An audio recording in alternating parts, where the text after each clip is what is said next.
Bonsoir à toutes et à tous. Donc moi je vais un peu avant terminer les présentations avec un sujet qui n'est pas forcément très drôle de prime abord puisque je vais vous parler des tombes d'enfants dans l'Antiquité. Voilà, j'espère que ça ira mieux après ma présentation. Mais voilà. En tout cas, vous verrez que c'est un sujet qui est évidemment essentiel et qui permet de voir ça d'un œil évidemment très important.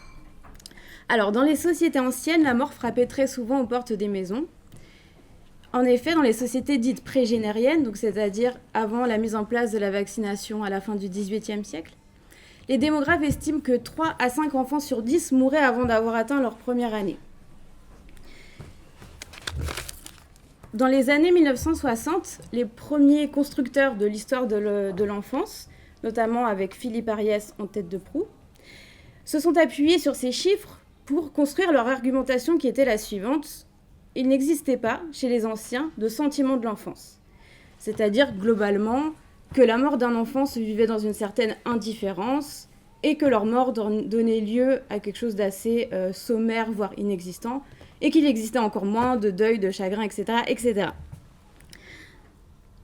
Évidemment, depuis une soixantaine d'années, les travaux en sciences humaines et sociales sont venus complètement battre en brèche ces théories, et c'est dans ce cadre-là que ma thèse s'inscrit, puisque ma thèse de doctorat a été consacrée à montrer, donc à partir d'exemples archéologiques de sépultures d'enfants découvertes sur le territoire gallo-romain, qu'il existait bien un sentiment de l'enfance.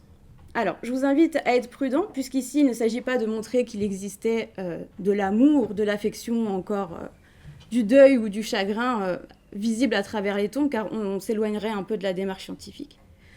Mais on peut tout à fait être en droit, on est tout à fait en droit, de parler de considération, d'égard, d'une volonté de protection ou encore de soin. Les pratiques funéraires destinées aux jeunes enfants différaient de celles des autres vivants de la communauté sur certains aspects, comme par exemple la localisation des tombes, les modes d'ensevelissement ou encore certains dépôts funéraires. Toutefois, globalement, on retrouve des choses assez similaires aux adultes.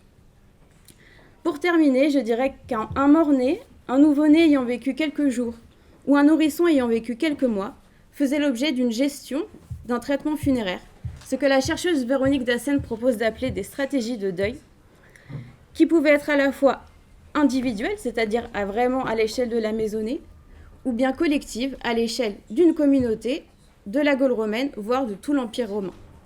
Voilà, je vous remercie pour votre attention.